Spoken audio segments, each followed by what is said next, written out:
Mapagpalang araw po sa ating lahat mga idol. Ngayon po ikutan ko lang muna po ang aking mga halaman kasi medyo tumigil na po ang ulan. Mga lampas isang linggo na rin pong ulan ng ulan. Baka po nagkanda tunaw ng aking mga halaman. Dito po ngayon sa aking kabilang halamanan. Ayan po ang aking mga bagong tanim po yung mga nandyan. Sili. May katabi pong mga halaman kong parang inaubos na rin po ng manok ng aking mister. Ayan po kasi siya. Ikot po tayo mga idol sa kabila. Ayan po mga idol, ang aking tanim na sayote. Ilang buwan na po iyan pero wala pa rin silang bulaklak at bunga. Ewan ko po kung mamumunga yan. Baka hindi pa po nga panahon. Dito po ang aking isang talong. Mahaba po ito mga idol yung aking tinanim. Pero habang tumatagal naging maiksi na po siya. Ayan po. Ito po sili rin po yan, labuyo. Tanim ko yan.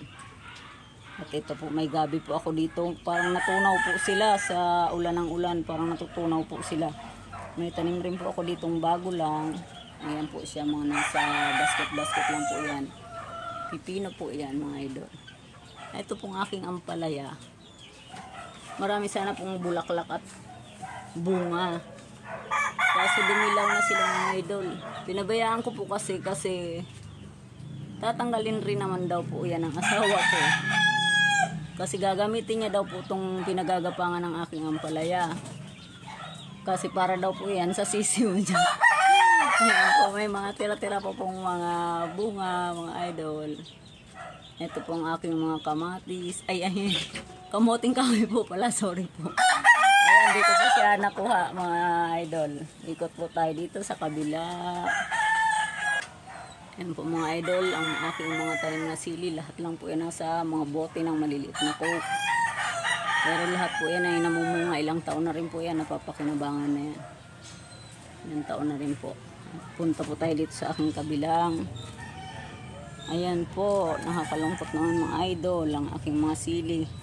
At ang aking, pinaganihan ko na po ang Chinese kangkong na po ilang beses. Pero para pong nasobrahan sila sa ulan, parang natutunaw na sila mga idol.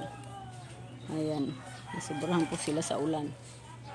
At dyan po ako nag-aanay na ano. Ito po tayo sa kabila idol. Sa akin pong mga sili. Ayan po ang mga sili na sili sa palengke medyo mahaba. Ito naman po ang aking siling labuyo. Napakarami pong bunga niyan mga lods. Meron din po akong tanim dun sa kabilang luyang dilaw. Ayun po yung dahon na malapad. Ayan po malunggay. At ayan po ang aking mga talong. Mga nasa bote lang yung mga idol. Pero ayan po. Ganda ng talong na bilog. Yung iba po kasi nahulog yung mga bulaklak nila sa lakas ng ulan sa araw-araw. Ayan po mga idol. Dito po ang aking bagong lipat na papaya. Ito po talong na bilog rin yan. Bagong ano ko po yan. Bagong lipat. Ito po ang aking mga saluyot.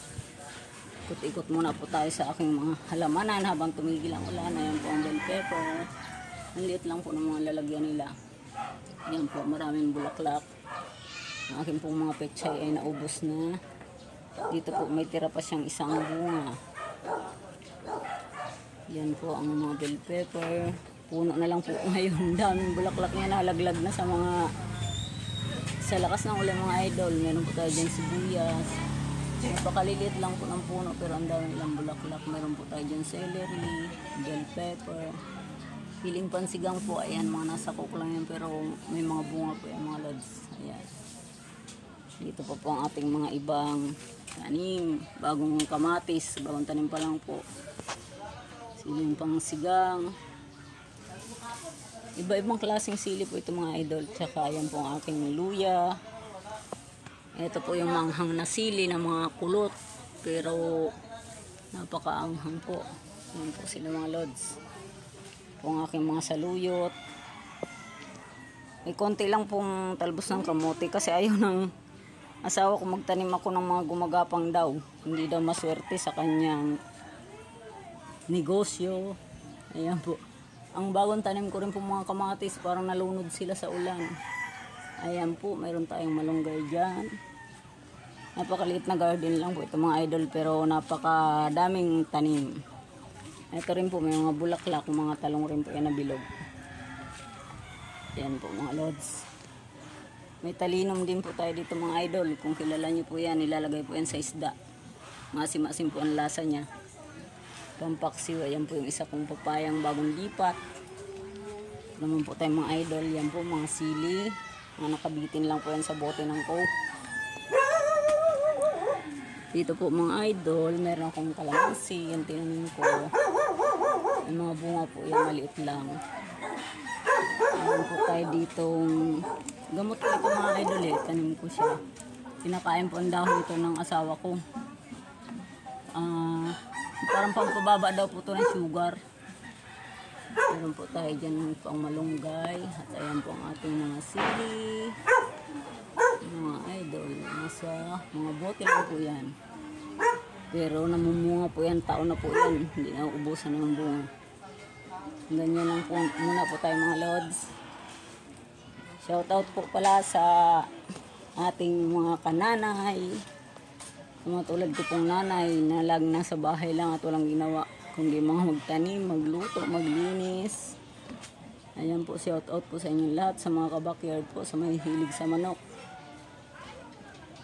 Shoutout po sa ating lahat mga idol. Isang mapagpalang araw po sa ating lahat. At umaambo na naman po. Lagi po tayo mag-ingat. Hindi po talaga masyadong gumaganda yung panahon. Ay, nahingal na po ako mga idol. Maraming salamat po sa panonood ng aking maliit pa lang na bahay pero sinusuportahan niyo po. Thank you po sa inyong lahat. God bless po.